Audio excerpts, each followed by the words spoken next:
Michael Phelps আমেৰিকাৰ এজন মহান সাঁতোৰবিদ। তেওঁ নিজৰ জীৱনত অলিম্পিকৰ দৰে খেলত 28টাকৈ পদক জয় কৰি থৈছে। 2008 চনত অলিম্পিক চাইনাৰ বেইজিং চহৰত অনুষ্ঠিত হৈছিল। তো বাকী খেলুৱৈবিলাকৰ দৰে মাইকেল ফেল্পছো নিজৰ অনুশীলনত ব্যস্ত আছিল। তেওঁ নিজৰ প্ৰেক্টিছ কৰি গৈ আছিল।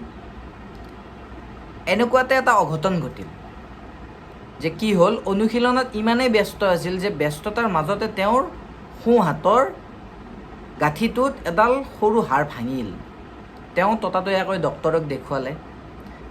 ডক্তৰে চাই মেলি তেওঁ 2 মাহৰ ৰেষ্ট ল'বলৈ দিলে।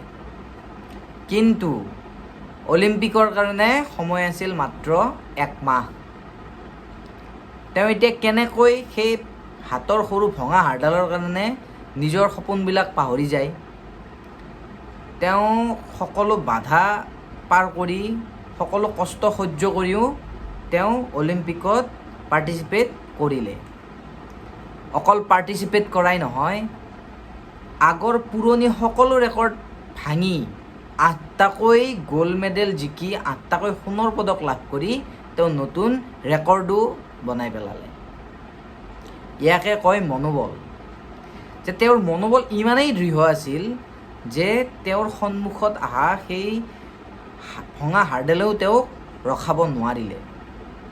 তেওঁক একো বাধাই তেওঁক হাৰ মানাব নোৱাৰিলে।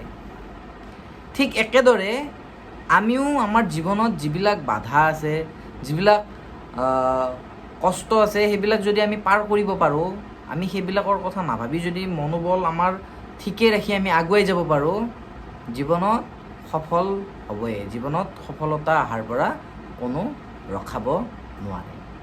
ধন্যবাদ।